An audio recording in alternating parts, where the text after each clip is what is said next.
Ako po si Kare Herrera, ang nakatuklas ng King's Herbal. Ang akin pong tatalakayin ngayon ay ukol po sa Chico.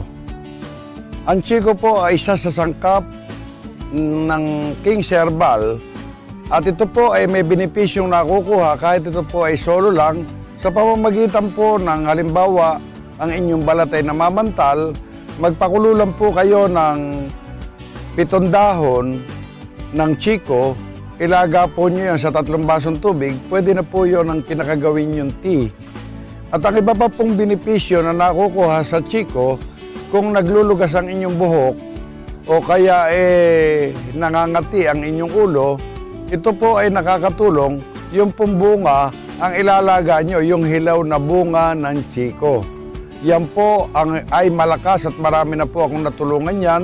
Yung mga nalulugas ang buhok, yung pong mga namamantal dahil sa mga allergy, maglaga lang po ng 7 dahon at bungang hilaw ng Chico, makakatulong po ito sa kalusugan at maging ito man ay sa pagkinis ng balat at yung pamamantal po ay mapaparam o mawawala.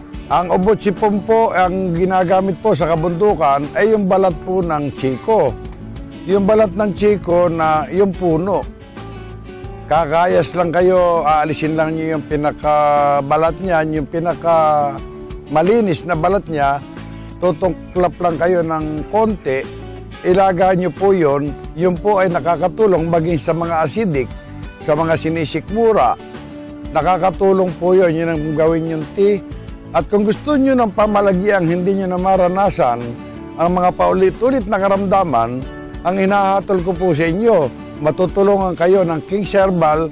Sumubok lang po kayo ng 1 bote. Kayo na po magdidesisyon kung kayo may mararamdamang kabutihan. Ipagpatuloy po nyo. Ang hangarin ko sa mamamayang Pilipino, makaiwas tayo sa malulubhang karamdaman. Basta po hilaw, kahit na impitas siya, wag lang yung hinog. Sapagkat pagka hinog na po, walang dagta yun. Kinakailangan po yung hilaw lang, sapagkat yung dagta po, isa sa nakakatulong na panlunas sa ating mga kalusugan.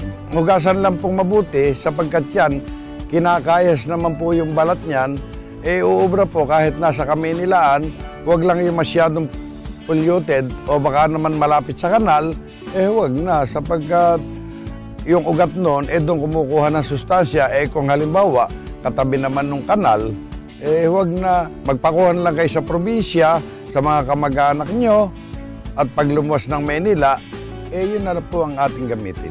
At kung kayo naman ay nagkaroon ng lagnat at gusto nyong maligo at wag nang mabinat na tinatawag, magpakulo lang kayo nito, pwede nyong ibanyos, pwede uminom ng konti, yung balat nito at saka yung dahon, pagsamasamahin po at saka hilaw na bunga, para makaiwas po tayo sa tinatawag na binat.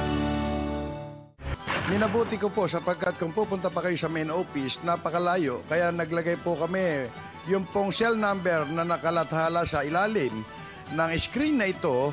Pwede po kayong makipag-ugnayan at ito po ay sinasabi ko at pinatotohanan. Ito po ay authorized distributor ng Abanyong Lingkod mula pa noon at magpakailan pa man.